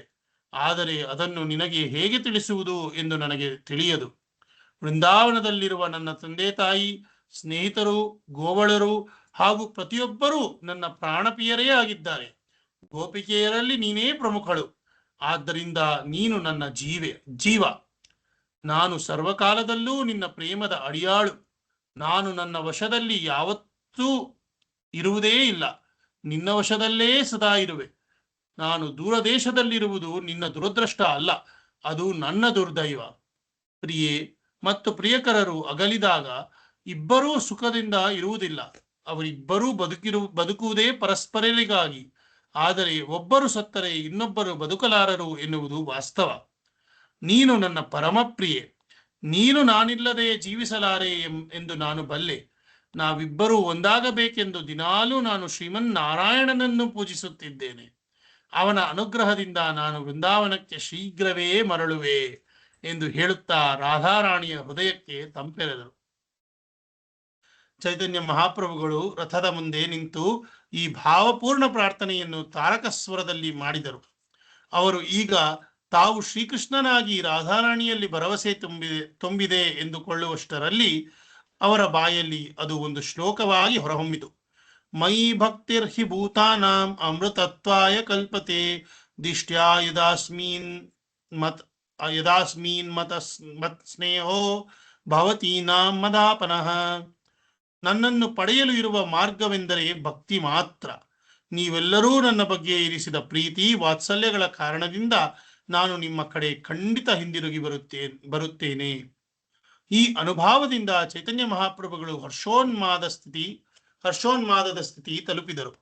ಆ ಸ್ಥಿತಿಗೆ ಅನುಗುಣವಾಗಿ ಸ್ವರೂಪ ದಾಮೋದರರು ಹಾಡತೊಡಗಿದರು. ಮಹಾಪ್ರಭುಗಳು ನಿರ್ದಿಷ್ಟ ರಾಗವೊಂದನ್ನು ಆಸ್ವಾದಿಸಲು ಹೊರಟರೆ ಸ್ವರೂಪ ದಾಮೋದರು ತಕ್ಷಣ ಆ ಭಾವಕ್ಕೆ ಹಾಡುಗಾರಿಕೆಯಲ್ಲಿ ಮೂರ್ತ ರೂಪವನ್ನು ನೀಡಲು ಆರಂಭಿಸಿದರು. ಚೈತನ್ಯ ಮಹಾಪ್ರಭುಗಳ ನರ್ತನ ಮತ್ತು ದೈವೋನ್ಮಾದ ಪೂರಿತ ಕೃಷ್ಣ ಪ್ರೇಮವನ್ನು ರಥೋತ್ಸವದಲ್ಲಿ ಭಾಗವಹಿಸಿದವರೆಲ್ಲರೂ ಸವಿದರು. ಅಲ್ಲಿದ್ದ ಜನಸಾಮಾನ್ಯರಿಂದ ಮೊದಲ್ಗೊಂಡು ಮಹಾವಿದ್ವಾಂಸರು ಎನಿಸಿಕೊಂಡವರೆಲ್ಲರೂ ಆಗ ಕೃಷ್ಣ ಪ್ರೇಮವು ಆವಿರ್ಭವಿಸಿತು. ಚೈತನ್ಯ ಮಹಾಪ್ರಭುಗಳು ನರ್ತಿಸುತ್ತಾ ಅಕಸ್ಮಾತ್ತಾಗಿ ಪ್ರತಾಪರುದ್ರ ಮಹಾರಾಜನ ಮುಂದೆ ಬಂದರು. ಅವರಲ್ಲಿದ್ದ ತೀವ್ರ ಭಾವಾವೇಶದ ಕಾರಣ ಅವರು ಅಲ್ಲಿಯೇ ನೆಲದ ಮೇಲೆ ಕುಸಿದು ಬಿದ್ದರು. ಪ್ರತಾಪರುದ್ರ ಮಹಾರಾಜನು ಗೌರವದಿಂದ ತಕ್ಷಣ ಮಹಾಪ್ರಭುಗಳನ್ನು ಹಿಡಿದು ಮೇಲೆತ್ತಿದ. ಮಹಾರಾಜನಲ್ಲಿ ಆಗ ತಾನು ಶ್ರೀಕೃಷ್ಣನನ್ನೇ ಮೇಲಕ್ಕೆತ್ತಿದೆ ಎಂಬ ಧನ್ಯತಾಭಾವ ಮೂಡಿತು. ಆದರೆ ಮಹಾರಾಜನು ತಮ್ಮನ್ನು ಸ್ಪರ್ಶಿಸಿದ ಒಡನೆಯೇ ಮಹಾಪ್ರಭುಗಳಿಗೆ ಬಾಹ್ಯ ಜಗತ್ತಿನ ಅರಿವಾಯಿತು. ಅದರಿಂದಾಗಿ ಲೌಕಿಕ ಸಂಗತಿಗಳಲ್ಲಿ ಆಸಕ್ತನಾದ ವ್ಯಕ್ತಿಯೊಬ್ಬನಿಂದ ಮುಟ್ಟಿಸಿಕೊಂಡನೆಲ್ಲ ಎಂಬ ನೋವು ಅವರಲ್ಲಿ ಕಾಣಿಸಿಕೊಂಡಿತು. ಆದರೂ ಅವರ ಮನೋಪಟಲದಲ್ಲಿ ಈತನು ಶ್ರೀಕೃಷ್ಣನ ಭಕ್ತ, ಸ್ವಾಮಿ ಜಗನ್ನಾಥನ ಮುಂದೆ ಕಸಗೂಡಿಸುವ ಸೇವೆಯನ್ನೂ ಕೈಗೊಂಡಂತ ವಿನೀತ, ಇವನ ಸ್ಪರ್ಶ ಮತ್ತು ಭೇಟಿ ಖಂಡಿತ ತನಗೆ ನಿಷೇಧವಲ್ಲ ಎಂಬ ಭಾವವು ಹುಟ್ಟಿಕೊಂಡಿತು. ಆದರೆ ತಮ್ಮ ಭಕ್ತರಿಗೆ ರುಜುಮಾರ್ಗವನ್ನು ತೋರಿಸಬೇಕೆಂದು ಅವರು ಹುಸಿಕೋಪವನ್ನು ತೋರಿಸಿದರು. ಚೈತನ್ಯ ಮಹಾಪ್ರಭುಗಳು ತೋರಿಸಿದ ಹುಸಿಕೋಪವನ್ನು ಮಹಾರಾಜನು ಮಹಾಪ್ರಭುಗಳ ನಿಜವಾದ ಕೋಪವೆಂದೇ ತಿಳಿದು ಭಯಪಟ್ಟ. ಬಳಿಯಲ್ಲಿದ್ದ ಸಾರ್ವಭೌಮ ಭಟ್ಟಾಚಾರ್ಯರ ಕಡೆಗೆ ತಿರುಗಿ ಆತಂಕದಿಂದ ಇದೇನು ಎಂದಂತೆ ನೋಡಿದ. ಸಾರ್ವಭೌಮ ಭಟ್ಟಾಚಾರ್ಯರು ಮಹಾರಾಜನಿಗೆ ಧೈರ್ಯ ತುಂಬುವಂತೆ, ಮಹಾಪ್ರಭುಗಳು ನಿಮ್ಮ ವಿಷಯದಲ್ಲಿ ಸಂತುಷ್ಟರಾಗಿಯೇ ಇರುವರು. ಭಕ್ತರಿಗೆ ನಿಮ್ಮನ್ನು ಬೆರಳು ಮಾಡಿ ತೋರಿಸಿದ್ದು ಯಾಕೆಂದರೆ ಸನ್ಯಾಸಿಯಾದವನ ಧರ್ಮವು ಹೇಗಿರಬೇಕು ಎನ್ನುವುದನ್ನು ಅವರಿಗೆ ತಿಳಿಸಲಿಕ್ಕಾಗಿ ಎಂದು ಹೇಳಿದರು. ಮಹಾರಾಜನು ಸಂತುಷ್ಟನಾದ. ಸಾರ್ವಭೌಮ ಭಟ್ಟಾಚಾರ್ಯರು ಮುಗುಳ್ನಗುತ್ತಾ, ಮಹಾರಾಜರೇ, ನೀವು ನಿಶ್ಚಿಂತೆಯಿಂದಿರಿ, ನಾನು ಸೂಕ್ತ ಸಮಯದಲ್ಲಿ ತಮ್ಮ ಅಹವಾಲನ್ನು ಮಹಾಪ್ರಭುಗಳ ಗಮನಕ್ಕೆ ತರುತ್ತೇನೆ ಎಂದರು. ಚೈತನ್ಯ ಮಹಾಪ್ರಭುಗಳು ಜಗನ್ನಾಥನ ರಥಕ್ಕೆ ಪ್ರದಕ್ಷಿಣೆ ಬರತೊಡಗಿದರು. ಬಹುಹೊತ್ತಿನಿಂದ ಯಾರು ಏನೇ ಮಾಡಿದರೂ ಚಲಿಸದೆ ನಿಂತೇ ಇದ್ದ ರಥದ ಹಿಂದೆ ಬಂದು ನಿಂತರು. ರಥಕ್ಕೆ ತಲೆ ತಾಕಿಸಿದರು. ಮಹಾಪ್ರಭುಗಳ ತಲೆಯು ರಥವನ್ನು ತಾಕಿದ ಒಡನೆಯೇ ಅನಾಯಾಸವಾಗಿ ರಥದ ಚಕ್ರಗಳು ನಿಧಾನವಾಗಿ ಚಲಿಸಲು ಮುಂದಾದವು. ರಥವನ್ನು ಎಳೆಯುತ್ತಿದ್ದರೂ ಎಳೆಯಲು ಅವಕಾಶ ಸಿಗದೇ ಇದ್ದವರೂ ಒಕ್ಕೊರಳಿನಿಂದ ಹರಿ ಹರಿ ಎಂದು ಉದ್ಘೋಷಿಸತೊಡಗಿದರು. ನಡುವೆ ಜನಜಂಗುಳಿಯಿಂದ ಚೈತನ್ಯ ಮಹಾಪ್ರಭುಗಳಿಗೆ ಜಯವಾಗಲಿ ಎಂಬ ಘೋಷಣೆಗಳೂ ಕೇಳಿಬಂದವು. ರಥವು ತಾನು ಬೇಗ ಬೇಗ ಚಲಿಸಬೇಕು ಎಂಬಂತೆ ಚಲಿಸತೊಡಗಿತು. ಆಗ ಮಹಾಪ್ರಭುಗಳು ಸುಭದ್ರಾ ಮತ್ತು ಬಲರಾಮ ದೇವರು ಇರುವ ರಥಗಳ ಮುಂದಕ್ಕೆ ಬಂದರು. ಅಲ್ಲಿ ಸ್ವಲ್ಪ ಹೊತ್ತು ನರ್ತಿಸಿದರು. ಆಮೇಲೆ ಜಗನ್ನಾಥನು ಇರುವ ರಥದ ಮುಂದೆಗೆ ಬಂದರು. ಅಲ್ಲಿ ವೇಗವಾಗಿ ನರ್ತಿಸಲು ತೊಡಗಿದರು. ಮೂರೂ ರಥಗಳ ಮೆರವಣಿಗೆಯು ಬಲಗಂಡಿ ಎಂಬ ಸ್ಥಳಕ್ಕೆ ಬಂತು. ಅಲ್ಲಿ ಸ್ವಾಮಿ ಜಗನ್ನಾಥನು ತಾನೇ ರಥವನ್ನು ನಿಲ್ಲಿಸಿದಂತೆ ರಥಗಳು ಚಲಿಸದೇ ನಿಂತುಕೊಂಡವು. ಜನರು ಖುಷಿಯಲ್ಲಿ ಹೋ ಎಂದರು. ರಥದಲ್ಲಿರುವ ಸ್ವಾಮಿ ಜಗನ್ನಾಥನು ತನ್ನ ಎಡಬದಿಯಲ್ಲಿರುವ ವಿಪ್ರಶಾಸನ, ಬ್ರಾಹ್ಮಣರ ಅಗ್ರಹಾರ ಮತ್ತು ಬಲಬದಿಯಲ್ಲಿರುವ ಸುಂದರ ಹೂತೋಟಗಳನ್ನು ವೀಕ್ಷಿಸತೊಡಗಿದನು. ವಾಡಿಕೆಯಂತೆ ವಿಪ್ರಶಾಸನದಲ್ಲಿ ಸ್ವಾಮಿ ಜಗನ್ನಾಥನಿಗೆ ಅಸಂಖ್ಯ ಬಗೆಯ ಖಾದ್ಯ ಪದಾರ್ಥಗಳ ನೈವೇದ್ಯವು ಸಮರ್ಪಣೆಯಾಯಿತು. ಅದೇ ಊರವರಲ್ಲದೆ ದೂರ ದೂರದ ಊರುಗಳಿಂದ ಮತ್ತು ನಾನಾ ದೇಶಗಳಿಂದ ಬಂದ ಭಕ್ತರು, ಯಾತ್ರಿಕರು ಖುದ್ದಾಗಿ ತಯಾರಿಸಿದ ನೈವೇದ್ಯಗಳನ್ನು ಜಗನ್ನಾಥ ಸ್ವಾಮಿಗೆ ಅರ್ಪಿಸಿದರು. ಇಂತಹ ನೈವೇದ್ಯಗಳು ರಥದ ಮುಂದಿನಿಂದಲೂ ಹಿಂದಿನಿಂದಲೂ ಅರ್ಪಿಸಲ್ಪಟ್ಟವು. ಎಡ ಬಲ ಪಾರ್ಶ್ವಗಳಿಂದಲೂ ಹೂದೋಟಗಳ ಕಡೆಯಿಂದಲೂ ಅರ್ಪಣೆಯಾದವು. ಯಾರ್ಯಾರಿಗೆ ಹೇಗೆ ಸಾಧ್ಯವೋ ಆ ಬಗೆಯಲ್ಲೆಲ್ಲ ಅಲ್ಲಿ ನೈವೇದ್ಯಗಳು ಸಮರ್ಪಣೆಯಾದವು.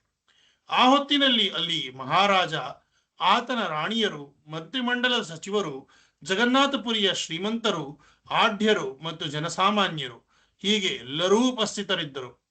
ಮೇಲು ಕೀಳು ವರ್ಗ ವರ್ಣ ಎನ್ನುವುದು ಅಲ್ಲಿ ಇಲ್ಲವಾಯಿತು. ಕೃಷ್ಣ ಪ್ರೇಮ ಎನ್ನುವುದೇ ಅಲ್ಲಿ ಉತ್ಸವವಾಯಿತು. ಚೈತನ್ಯ ಮಹಾಪ್ರಭುಗಳು ಜಗನ್ನಾಥನಿಗೆ ನೈವೇದ್ಯ ಸಮರ್ಪಣೆಯಾದುದನ್ನು ಗಮನಿಸಿ ಪಕ್ಕದ ಉಪವನಕ್ಕೆ ಕಾಲಿಟ್ಟರು. ಆ ಉಪವನದ ನಡುವೆ ಇದ್ದ ದಿಬ್ಬವೊಂದನ್ನು ಏರಿ ಮೈ ಚಾಚಿದರು. ಬಹಳ ಹೊತ್ತು ನರ್ತಿಸಿದ್ದರಿಂದ ಸಹಜವಾಗಿಯೇ ಅವರಿಗೆ ದಣಿವಾಗಿತ್ತು. ವಿಶ್ರಾಂತಿಯಲ್ಲಿದ್ದರೂ ಅವರ ಮೈಯಿಂದ ಬೆವರು ಹರಿಯುತ್ತಲೇ ಇತ್ತು. ತಂಗಾಳಿ ಅದನ್ನು ಗಮನಿಸಿ ಹದವಾಗಿ ಬೀಸುತ್ತಾ ಬಂತು. ಮಹಾಪ್ರಭುಗಳಿಗೆ ಖುಷಿ ನೀಡಿತು. ಸಾರ್ವಭೌಮ ಭಟ್ಟಾಚಾರ್ಯರು ಚೈತನ್ಯ ಮಹಾಪ್ರಭುಗಳು ವಿಶ್ರಾಂತಿಯ ಹೊತ್ತಿನಲ್ಲೂ ಪ್ರೇಮಾವಶದಲ್ಲಿ ಇರುವುದನ್ನು ಗಮನಿಸಿದರು. ಬಳಿ ಇರುವ ಮಹಾರಾಜನಿಗೆ, ಮಹಾಪ್ರಭುಗಳು ಈಗ ಪ್ರೇಮಾವೇಶದಲ್ಲಿದ್ದಾರೆ, ತಾವು ಈಗ ರಾಜವೇಷವನ್ನು ತೊರೆದು ವೈಷ್ಣವ ವೇಷಧಾರಿಯಾಗಿ ವನವನ್ನು ಪ್ರವೇಶಿಸಿ ಆಮೇಲೆ ಪ್ರೇಮಾವೇಶದಲ್ಲಿರುವ ಮಹಾಪ್ರಭುಗಳ ಕಾಲುಗಳನ್ನು ತಾವು ನಿಧಾನವಾಗಿ ಒತ್ತಲು ಪ್ರಾರಂಭಿಸಿದರೆ ಆಗ ಖಂಡಿತವಾಗಿಯೂ ತಮಗೆ ಮಹಾಪ್ರಭುಗಳ ಅನುಗ್ರಹವಾಗುವುದು ಎಂದು ಹೇಳಿದರು. ಮಹಾರಾಜನು ಸಾರ್ವಭೌಮ ಭಟ್ಟಾಚಾರ್ಯರ ಸಲಹೆಯನ್ನು ಕೈ ಮುಗಿದು ಸ್ವೀಕರಿಸಿದ. ತನ್ನ ರಾಜವೇಷದ ದಿರಿಸುಗಳನ್ನು ಕಳಚಿ ಸೇವಕರು ತಂದ ವೈಷ್ಣವ ವೇಷವನ್ನು ತೊಟ್ಟುಕೊಂಡ. ನಿಧಾನವಾಗಿ ಉದ್ಯಾನದಾಚೆ ಹೆಜ್ಜೆ ಹಾಕಿದ. ಚೈತನ್ಯ ಮಹಾಪ್ರಭುಗಳ ಸುತ್ತಮುತ್ತ ಅನೇಕ ಭಕ್ತರು ಸುಖಾಸೀನರಾಗಿದ್ದರು. ವೈಷ್ಣವ ವೇಷಧಾರಿಯಾಗಿ ಬಂದ ಮಹಾರಾಜ ಆ ಭಕ್ತರಿಗೆಲ್ಲ ವಿನೀತರಾಗಿ ಕೈ ಮುಗಿದ. ಮಹಾರಾಜನಲ್ಲಿ ಆತಂಕ ಮತ್ತು ತಲ್ಲಣಗಳು ಇದ್ದವು. ಆದರೆ ಆತನ ಕೃಷ್ಣ ಭಕ್ತಿಯು ಅದನ್ನು ಮೀರಿತ್ತು. ಆತ ಧೈರ್ಯ ಮಾಡಿ ಮಹಾಪ್ರಭುಗಳ ಬಳಿ ಸಾರಿ ಕೋಮಲವಾಗಿರುವ ಮಹಾಪ್ರಭುಗಳ ಕಾಲುಗಳನ್ನು ತನ್ನ ಕೈಗಳಿಂದ ನಿಧಾನವಾಗಿ ಒತ್ತಲು ಪ್ರಾರಂಭಿಸಿದ. ಅರ್ಧ ನಿಮೀಲಿತ ನೇತ್ರ ಸ್ಥಿತಿಯಲ್ಲಿದ್ದ ಚೈತನ್ಯ ಮಹಾಪ್ರಭುಗಳು ಆಗ ಈ ಜಗತ್ತನ್ನು ಮರೆತಿದ್ದರು. ಆ ಸ್ಥಿತಿಯಲ್ಲಿ ಅವರು ವೃಂದಾವನದ ಲೀಲಾ ವಿನೋದಗಳನ್ನು ಅನುಭವಿಸುತ್ತಿದ್ದರು. ಅವರಿಗೆ ತಮ್ಮ ಕಾಲುಗಳನ್ನು ಯಾರೋ ಒತ್ತುತ್ತಿರುವುದು ಗಮನಕ್ಕೆ ಬಂತು. ಅವರಿಗೆ ಅದು ವಿಶೇಷ ಸುಖವನ್ನೂ ಸಂತೋಷವನ್ನೂ ನೀಡಿತು. ಅವರು ಆ ಸುಖದಲ್ಲಿ ತೇಲಿ ಹೋದರು. ಕಾಲೊತ್ತುತ್ತಿದ್ದ ಮಹಾರಾಜನು ಶ್ರೀಮದ್ ಭಾಗವತವನ್ನು ಅಭ್ಯಸಿಸಿದ್ದ. ಆತ ಶ್ರೀಮದ್ ಭಾಗವತದ ದಶಮಸ್ಕಂದದ 31ನೆಯ ಅಧ್ಯಾಯದಲ್ಲಿ ಗೋಪಿ ಗೀತಾ ಶ್ಲೋಕಗಳನ್ನು ಪಠಿಸಲು ಮುಂದಾದ. ಚೈತನ್ಯ ಮಹಾಪ್ರಭುಗಳ ಕಿವಿಗೆ ಜಯತಿ ತೇದಿಕಂ ಎಂದು ಪ್ರಾರಂಭವಾಗುವ ಶ್ಲೋಕಗಳು ಕೇಳತೊಡಗಿತು. ಅವರು ಆನಂದದಿಂದ ಕಣ್ಣುಗಳನ್ನು ಪೂರ್ತಿ ಮುಚ್ಚಿಕೊಂಡರು. ಆಹಾ ಆಹಾ ಎಂದರು. ಮುಂದುವರಿಸಿ ಮುಂದುವರಿಸಿ ಎಂದು ಆದೇಶಿಸಿದರು. ಮಹಾರಾಜನು ಪಠಣವನ್ನು ಮುಂದುವರಿಸಿದ. ತವ ಕಥಾಮೃತಂ ಎಂದು ಪ್ರಾರಂಭವಾಗುವ ಶ್ಲೋಕವನ್ನು ಪಠಿಸಿದ. ಅದನ್ನು ಕೇಳುತ್ತಿದ್ದಂತೆ ಮಹಾಪ್ರಭುಗಳು ಪೂರ್ತಿ ಎದ್ದು ಕುಳಿತರು. ನೀನು ಎಂಥ ಅಪರೂಪದ ಶ್ಲೋಕಗಳನ್ನು ಓದುತ್ತಿದ್ದೀಯಾ, ಅದ್ಭುತ ಅದ್ಭುತ ಎಂದು ಮಹಾರಾಜನನ್ನು ಬಿಗಿದಪ್ಪಿಕೊಂಡರು. ಮಹಾರಾಜನು ರೋಮಾಂಚನಗೊಂಡ. ಮಹಾಪ್ರಭುಗಳು ಮತ್ತೆ ಮತ್ತೆ ಆ ಶ್ಲೋಕವನ್ನು ಪುನರುಚ್ಚರಿಸತೊಡಗಿದರು. ಸಣ್ಣಗೆ ನಡುಗಲಾರಂಭಿಸಿದರು. ಅವರ ಕಣ್ಣುಗಳಿಂದ ಆನಂದ ಬಾಷ್ಪಗಳು ಹರಿಯಲಾರಂಭಿಸಿದವು. ಅದೇ ಹೊತ್ತಿಗೆ ಮಹಾರಾಜನಿಗೂ ಅನಿರ್ವಚನೀಯವಾದ ಆನಂದವಾಯಿತು. ಅವನೂ ಸಹ ತನ್ನನ್ನು ತಬ್ಬಿಕೊಂಡೇ ಇರುವ ಮಹಾಪ್ರಭುಗಳ ಆಲಿಂಗನ ಸುಖವನ್ನು ಅನುಭವಿಸಿದ. ಅದನ್ನು ಅನುಭವಿಸುತ್ತಾ ಆ ಶ್ಲೋಕಗಳನ್ನು ಪಠಿಸುವುದನ್ನು ಮುಂದುವರಿಸಿದ.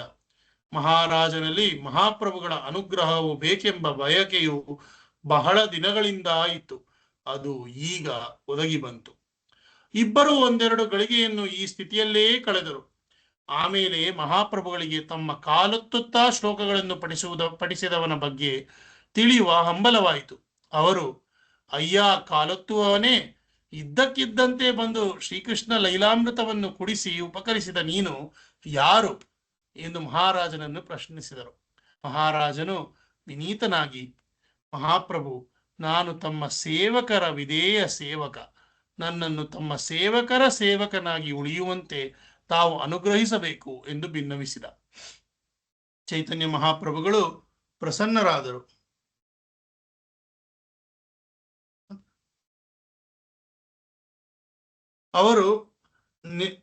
ಅವರು ನಿನಗೆ ನನ್ನ ಕೆಲವು ಅದ್ಭುತ ಅಲೌಕಿಕ ಐಶ್ವರ್ಯಗಳನ್ನು ನೋಡುವ ಅವಕಾಶವನ್ನು ಈಗ ಕಲ್ಪಿಸುವೆ. ಆದರೆ ತಪ್ಪಿಯೂ ಇದನ್ನು ಯಾರಿಗೂ ಹೇಳಬೇಡ ಎಂದರು.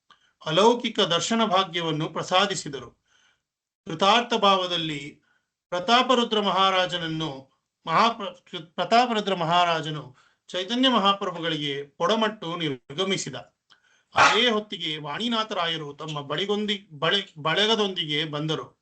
ಸ್ವಾಮಿ ಜಗನ್ನಾಥನಿಗೆ ಅರ್ಪಿಸಲಾಗಿದ್ದ ಬಗೆ ಬಗೆಯ ನೈವೇದ್ಯ ಪ್ರಸಾದಗಳನ್ನು ಕೊಂಡು ತಂದು ತಾವು ಭಕ್ತರ ಜೊತೆ ಪ್ರಸಾದ ಸ್ವೀಕರಿಸಬೇಕು ಎಂದು ಮಹಾಪ್ರಭುಗಳನ್ನು ಭಿನ್ನವಿಸಿದರು. ಇತ್ತ ಮಹಾರಾಜನು ಸಹಿತ ಸಾರ್ವಭೌಮ ಭಟ್ಟಾಚಾರ್ಯ ಮತ್ತು ರಾಮಾನಂದರಾಯರ ಮೂಲಕ ಭಾರೀ ಪ್ರಮಾಣದ ಪ್ರಸಾದವನ್ನು ಆಗಲೇ ಚೈತನ್ಯ ಮಹಾಪ್ರಭುಗಳ ಸನ್ನಿಧಾನಕ್ಕೆ ಕಳುಹಿಸಿಕೊಟ್ಟಿದ್ದ. ಮಹಾರಾಜನು ಕಳುಹಿಸಿಕೊಟ್ಟ ಆ ಪ್ರಸಾದವು ರಥೋತ್ಸವದ ಬಲಗಂಡಿ ಉತ್ಸವದಲ್ಲಿ ಜಗನ್ನಾಥ ಸ್ವಾಮಿಗೆ ಅರ್ಪಿಸಿದ ಪ್ರಸಾದವಾಗಿತ್ತು. ಅವುಗಳಲ್ಲಿ ನೀಲಾಚಲದ ಜಗನ್ನಾಥಪುರಿಯ ವಿಶೇಷ ಖಾದ್ಯಗಳು, ಹಣ್ಣು ಹಂಪಲುಗಳು ಸಮೃದ್ಧವಾಗಿದ್ದವು. ಮಹಾಪ್ರಭುಗಳು ತಮ್ಮ ಮುಂದೆ ತಂದಿರಿಸಿದ ಸ್ವಾಮಿ ಜಗನ್ನಾಥನಿಗೆ ಅರ್ಪಿಸಲ್ಪಟ್ಟ ಪ್ರಸಾದವನ್ನು ವೀಕ್ಷಿಸಿದರು. ಅಲ್ಲಿ ಬೇಯಿಸಿದ ಹಾಲಿನ ಉತ್ಪನ್ನಗಳು ಘಮಘಮಿಸುತ್ತಿದ್ದವು. ಭಾನ, ತೆಂಗಿನಕಾಯಿ, ಕೊಬ್ಬರಿ ಮೊದಲಾದವುಗಳ ಜೊತೆ ಪದ್ಮಾಚಿನಿ, ಚಂದ್ರಕಾಂತಿ, ಕಾಜ, ವಿಯರಿ, ಕದ್ಮ, ತಿಲಕಾಜರ ಎನ್ನುವ ಅಪರೂಪದ ಭಕ್ಷ್ಯಗಳ ರಾಶಿಗಳೇ ರಾಶಿಯಾಗಿತ್ತು. ಮಾವಿನ ಹಣ್ಣು, ಹಲಸಿನ ಹಣ್ಣು, ಬಾಳೆಹಣ್ಣು, ಕಿತ್ತಲೆ ಹಣ್ಣು, ದ್ರಾಕ್ಷಿ, ಒಣದ್ರಾಕ್ಷಿ, ಉತ್ತುತ್ತೆಕಾಯಿ, ಪರಂಗಿ ಹಣ್ಣು, ಬಾದಾಮಿ, ಸರವತಿ ಎನ್ನುವ ಅಪರೂಪದ ಹಣ್ಣುಗಳು ಬುಟ್ಟಿಗಳನ್ನು ತುಂಬಿದ್ದವು. ಅವು ಇನ್ನೂ ತುಳುಕಲಾರೆವು ಎನ್ನುವಂತಿದ್ದವು. ಸನೋಡಿ ಹೂಗಳು, ಕರ್ಪೂರ ಪುಷ್ಪಗಳು ಮತ್ತು ಮಾಲತಿ ಪುಷ್ಪಗಳು ಬಳಸಿ ತಯಾರಿಸಿದ ಅನೇಕ ಸಿಹಿ ತಿಂಡಿಗಳು ಅಲ್ಲಿದ್ದವು.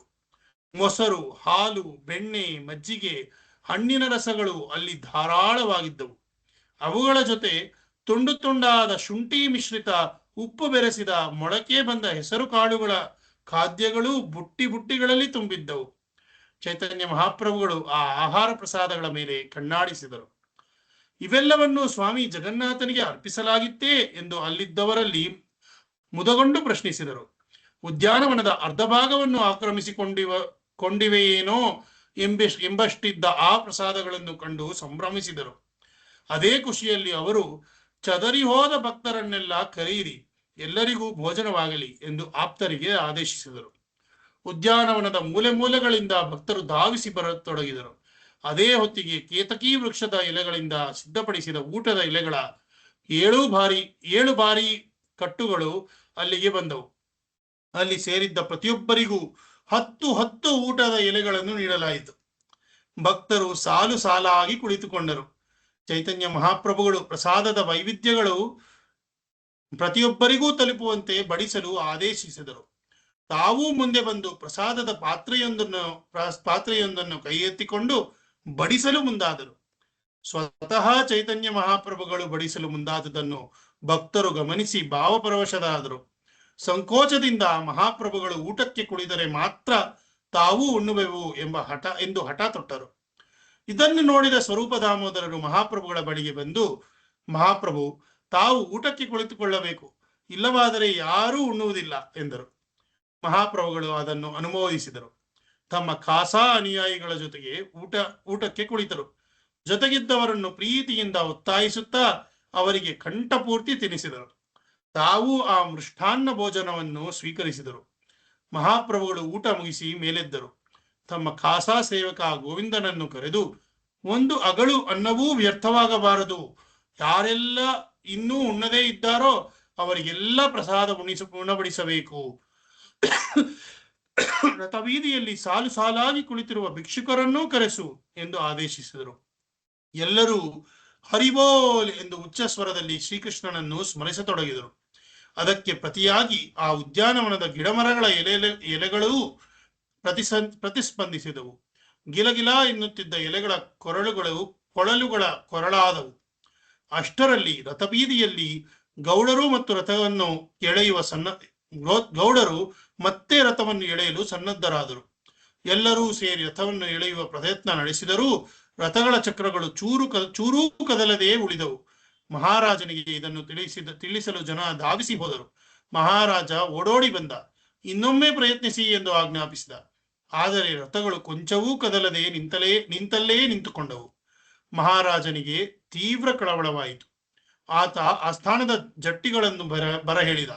ಆದರೆ ಅವರ ಜೊತೆಗೆ ತೇರೆಳೆಯುವುದಕ್ಕೆ ತಾನೂ ಕೈಜೋಡಿಸಿದ. ಆದರೂ ರಥಗಳು ನಿಶ್ಚಲವಾಗಿಯೇ ನಿಂತವು. ಎಳ್ಳಿನಷ್ಟೂ ಅಲುಗಾಡವಾದವು. ಮಹಾರಾಜನಿಗೆ ಇನ್ನೇನು ಎಂದು ತಿಳಿಯದೆ ಚಿಂತಾಕ್ರಾಂತನಾದ. ಮಂತ್ರಿಗಳು ಅದನ್ನು ಗಮನಿಸಿ, ಆನೆಗಳನ್ನು ತರಿಸಿ ಪ್ರಯತ್ನಿಸೋಣ ಎಂದರು. 4 ಆನೆಗಳು ಬಂದವು. ಅವುಗಳೂ ರಥಗಳನ್ನು ಎಳೆಯಲು ಪ್ರಯತ್ನಿಸಿದವು, ಸೋತವು. ಎಲ್ಲ ಜನರು ಅಯ್ಯೋ ಮುಂದೇನು ಎಂದು ಹೇಳಲಾರಂಭಿಸಿದರು. ಈ ಎಲ್ಲಾ ಸುದ್ದಿಗಳು ಚೈತನ್ಯ ಮಹಾಪ್ರಭುಗಳಿದ್ದಲ್ಲಿಗೆ ಬಂದವು. ತಕ್ಷಣ ಅವರು ದಳಕ್ಕನೆ ಎದ್ದು ನಿಂತರು. ತಮ್ಮ ಸಹಚರರಿಗೆ, ಬನ್ನಿ, ಏನಾಗುತ್ತದೆ ನೋಡೋಣ ಎಂದರು. ಎಲ್ಲರ ಜೊತೆಗೂಡಿ ರಥಬೀದಿಗೆ ಬಂದರು. ಮಹಾಪ್ರಭುಗಳು ತಮ್ಮ ಸಹಚರರಿಗೆ ರಥದ ಹಗ್ಗ ಹಿಡಿಯಲು ಹೇಳಿದರು. ತಾವು ಜಗನ್ನಾಥನ ರಥ ಹಿಂದೆ ಹೋಗಿ ಜೋರಾಗಿ ಹರಿಬೋಲ್ ಎಂದರು. ತಲೆಯಿಂದ ರಥವನ್ನು ತಳ್ಳಲು ಮುಂದಾದರು. ರಥದ ಚಕ್ರಗಳು ಕಂಪಿಸತೊಡಗಿದವು. ನಿಧಾನವಾಗಿ ಕಡಕಡ ಎಂದು ಚಲಿಸಲಾರಂಭಿಸಿದವು. ಮಹಾಪ್ರಭುಗಳ ಸಹಚರರು ಸುಮ್ಮನೆ ಹಗ್ಗವನ್ನು ಕೈಗಳಲ್ಲಿ ಹಿಡಿದರು. ರಥಗಳು ತಾವಾಗಿ ಚಲಿಸಲು ಮುಂದಾದವು. ಮಹಾರಾಜರೂ ಸೇರಿದಂತೆ ಎಲ್ಲರೂ ಬೆರಗಾದರು. ಅವರ ಬಾಯಿಯಿಂದ ಪರಮಾಶ್ಚರ್ಯ, ಅದ್ಭುತ ಎಂಬ ಘೋಷಗಳು, ಜಗನ್ನಾಥನಿಗೆ ಜಯವಾಗಲಿ, ಚೈತನ್ಯ ಮಹಾಪ್ರಭುಗಳಿಗೆ ಜಯವಾಗಲಿ ಎಂಬ ಉದ್ಘೋಷಗಳು ಮೊಳಗಿದವು. ರಥಗಳು ಚಲಿಸುತ್ತಾ ಗುಂಡಿಚಾ ದೇವಸ್ಥಾನದ ಬಳಿಗೆ ಬಂದವು. ಜಗನ್ನಾಥನ ಸೇವಕರು ಆ ರಥಗಳಿಂದ ಸ್ವಾಮಿ ಜಗನ್ನಾಥ, ತಾಯಿ ಸುಭದ್ರೆ ಮತ್ತು ಬಲರಾಮ ದೇವರ ವಿಗ್ರಹಗಳನ್ನು ಕೆಳಗಿಳಿಸಿದರು. ಗುಂಡೀಚಾ ದೇವಸ್ಥಾನದಲ್ಲಿ ಆಗಲೇ ಅರ್ಚನೆಗಾಗಿ ಸಿದ್ಧಪಡಿಸಿದ್ದ ಸಿಂಹಾಸನಗಳಲ್ಲಿ ಆ ಮೂರೂ ವಿಗ್ರಹಗಳನ್ನು ಕೂರಿಸಿದರು. ರಥಗಳು ಚಲಿಸುತ್ತಾ ಗುಂಡೀಚಾ ಚೈತನ್ಯ ಮಹಾಪ್ರಭುಗಳು ಭಕ್ತಗಣನವನ್ನು ಕರೆದು, ಬನ್ನಿ ಕೀರ್ತಿಸೋಣ, ನರ್ತಿಸೋಣ ಎಂದರು. ಎಲ್ಲರನ್ನು ಸಂಸ್ತುತಿ ಮತ್ತು ನರ್ತನಗಳಲ್ಲಿ ತೊಡಗಿಸಿದರು. ಸಾಯಂಕಾಲದ ತನಕ ನರ್ತನ ನಡೆಯಿತು.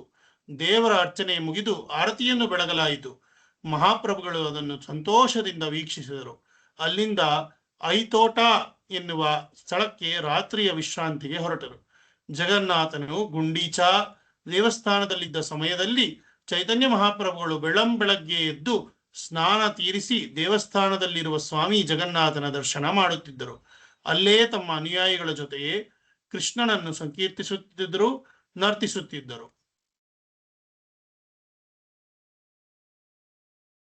ಇಲ್ಲಿಗೆ ಮುಗಿಸೋಣ ಇವತ್ತು. ಈಗಾಗಲೇ ಆಯ್ತು.